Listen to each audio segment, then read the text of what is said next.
મસ્ત મજાનું સલાડ બનાવ્યું છે. દુકાને બહુ મોટા ગ્રાહક આવ્યા છે. સૌથી પહેલાં તો આપ સૌને ગુડ મોર્નિંગ. હું જાઉં છું કાલીબેલ અઠવાડામાં. ત્યાં જઈને આપણે શાકભાજીની દુકાન લગાવશું મસ્ત મજાની. તો મારી જોડે બને રહેજો અને એન્જોય કરજો વિડીયોને. મેં બજાર કરવા જઈએ તો સુબીર જતા હતા, સુબીર જતા છે, કાલીબેલ જતા છે, એમ દૂર દૂર એમ ફરવાની બહુ જ મજા આવે. મારી જોડે બની રહેજો, તમને પણ સાથે સાથે ફરવીશ. સુબીર ગયા હતા ગયા બુધવારે, ત્યારે સબરીધામ છે, પંપા સરોવર છે, બધું ફરી આવ્યા હતા. અમે દુકાન લગાવી દીધી, પછી મમ્મીને બેસાડી દીધા ત્યાં અને અમે ફરવા. હવે કાલીબેલથી એમ સુબીર સુધી આપણે જઈએ બજાર કરવા, એટલે શું ડાંગનું બધું જ એમ ફરવાનું બધું જ આવી જાય એમ કહેતો ચાલે. એનું કારણ આંબા પાણી ઇકો ટુરિઝમ આવી જાય. ત્યાંથી આગળ જઈએ આપણે એટલે માયાદેવી આવે બેસકાતીના રસ્તા પર. પછી કાલીબેલમાં ફરવાના જ જગ્યા છે. કાલીબેલ પછી કોસમાળ આવી જાય, પછી કાલીબેલથી બડીપાડા મહાલ ઇકો ટુરિઝમ આવી જાય. પછી સુબીર પહોંચીએ એટલે સબરીધામ આવે, પંપા સરોવર આવે. એટલે બિઝનેસ સાથે સાથે ફરવાની બી મજા લઈ લેવાની. સુબીર જવાનું હાલમાં બંધ કર્યું છે ચોમાસાની સિઝનમાં. વચ્ચે એકવાર ગયા હતા. હવે શું વરસાદ બહુ અને વિસ્તાર તેવો ડુંગરાળ, આમ ક્યારે પણ ધસી પડે તેવું થોડુંક એટલું બધું રિસ્ક નહીં લેતા. અમે અત્યારે બંધ છે પણ પછી શિયાળામાં જવાનું શરૂ કરશું. મિત્રો, હું પિકઅપ કરવા માટે આવી ગયો છું મારા પાર્ટનરને, અને પિકઅપ કરીએ પછી નીકળીએ વ્યારા. ત્યાંથી સીએનજી પુરાવીને સીધા કાલીબેલ. અમે વ્યારા પહોંચી ગયા છીએ. લાઈન છે 4-5 ગાડી છે. સીએનજી ભરાવી લીધું છે. કેટલા સુંદર દ્રશ્યો આવે છે. જો આવું બહુ ઓછું જોવાનું મળે અત્યારે. એનું કારણ હું, બધા રસ્તાની આજુબાજુ બધા ઝાડ કટિંગ કરી દીધા. હવે અહીંયા બચેલું છે આ ડોલારા. આટલી થોડુંક જ 700 મીટર હશે. આટલું સુંદર દ્રશ્ય. હવે અમે ભેંસ કાતરી પહોંચવાના છે. ભેંસ કાતરીનું સીન તમે જોઈ શકો છો આમ સામે. કેટલું સરસ મજાનું આવ્યા કરે છે. વાંદરા થોડી કહેવાય એને, ભોજલામ કહી હતી. એ કહેવતો હતી આપણા ગુજરાતી ભોજલામ કહેવાય એટલે સમજી જાય હતા. આ જે રૂટ છે મિત્રો, વ્યારાથી કાલીબેલ વાળા રસ્તા, અહીંથી શું બધા જે ફરવાવાળા જે ખરા ને, ત્યાંથી સાપુતારા જવાય, વઘા જવાય, આહાવા જવાય. એટલે આ બધું કવર કરી લઈએ. આ રસ્તો વ્યારાથી નીકળે ને એટલે બધું કવર થઈ જાય. આપણે આંબા પાણી પહોંચી ગયા છે. આંબા પાણી ઇકો ટુરિઝમ.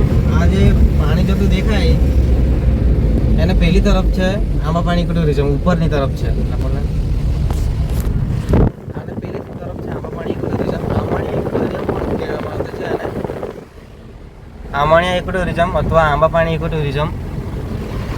ત્યાં તો ચોમાસામાં પાણી છે એટલે અહીંથી નહીં જવાય. એન્જોય કરતા રહેજો વિડીયોને. આપણે હજુ બહુ વિડીયો લઈને આવવાના છે આપણી ચેનલ પર. આટલું જ અંતર છે એમ, 300 મીટર નહીં, આટલી જ છે. અહીંથી ક્રોસ કરે એટલે ડાયરેક્ટ આંબા પાણી ઇકો ટુરિઝમમાં જ આવી જાય. હમણાં પાણી વધારે છે હાલમાં, પછી પાણી એકદમ ઓછું થઈ જાય. પછી અહીંયા બધા અંદર ફરવા આવે, હુકા જાય પછી. આ કેટલું સરસ છે. જો રેસ્ટોરન્ટ કંઈ છે અહીંયા. આમ સરસ મજાનું ધુમ્મસ જેવું ધુમ્મસ થઈ ગયેલું છે એટલે મસ્ત સીન લાગતું છે. એમ વિડીયોમાં એટલી ખબર નહીં પડે પણ ધુમ્મસ છે થોડું એમ. પછી શિયાળામાં તો બહુ જ મજા આવે ફરવાની.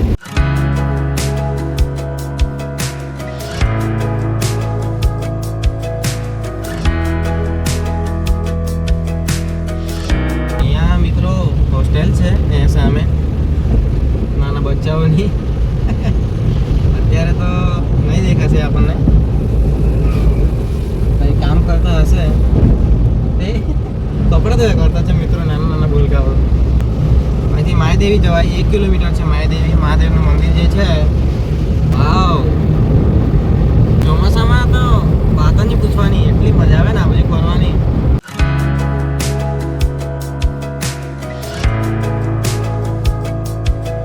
મિત્રો તો ફાઇનલી કાલીબેલ આપણે પહોંચી ગયા છીએ. હવે દુકાન માંડી દઈએ ફટાફટ, પછી તમને દુકાન બતાવું. પછી ત્યાંથી આપણે બ્લોગની સમાપ્તિ કરીશું. 8 વાગે પહોંચ્યા તો બી આટલી બધી દુકાન લાગી ગઈ તો વિચાર કરો કેટલા વહેલા આવ્યા હશે આ બધા વેપારી લોકો. અને આજે અમે વહેલા છે એમ ત્યારે અમને લેટ થઈ જાય. 9-10 વાગી જાય અમને, કેમ કે વ્યારાથી શાકભાજી વ્યારા જવાનું લેવા માટે સીએનજી ફૂલ કરવાનું, પછી ત્યાંથી આવીએ ને એટલે મોડું થઈ જાય. આજે શું કર્યું, કાલે જ વધારે લેતા આવેલા સાંજની એક્સ્ટ્રા, એટલે આજે દુકાન હજુ ટાઈમ હજુ 8 વાગેલા છે એટલે દુકાન ઓછી લાગી છે. હવે લાગવાનું શરૂ થશે પછી બજારમાં ફરીએ આપણે. જોતા હતા સામાન ને તેવું. તો મિત્રો દુકાન લગાવી દીધી છે આપણે. કતારગામ છે, ફાફડા મરચાં છે, રીંગણ છે, બીટ છે, કોબીજ છે, ટામેટા છે, કારેલા છે, વાલપાપડી છે, ધાણું છે. પાણી ભૂલી ગયેલા અમે ઘરે. પાણીની બોટલ લીધી છે અને ટાઈગર બિસ્કિટ છે, જૂની યાદો સાથે જોડાયેલી બિસ્કિટ. બિસ્કિટને તેવું તો લાવ્યા જ, પણ થોડું પૌષ્ટિક આહાર ખાતા છે અમે. બધું દુકાનમાં છે તો બહારથી શું કરો ખાવાનું, બધું તબિયત બગાડે તેવું. બિસ્કિટ થોડીક લઈ લીધી 20 રૂપિયાની. મીઠું બી સાથે લઈને ફરતા છે અમે. સલાડ ખાવાની મજા આવી જાય. આહા કેટલું સરસ લાલ લાલ બીટ. મારી દુકાને બહુ મોટા ગ્રાહક આવ્યા છે. બાળકેટ વોટરફોલ છે ત્યાંથી જ આ જોવા મળે છે, મસ્ત મજાનું. કેટલું સુંદર દેખાતું છે જુઓ. આજના વિડીયો માટે બસ આટલું. વિડીયો ગમ્યો હશે તો લાઈક કરી દેજો અને સબસ્ક્રાઈબ કરવાનું ભૂલતા નહીં. મળીશું નવા વિડીયોમાં નવી વાતો સાથે, નવી જગ્યા સાથે. Bye bye.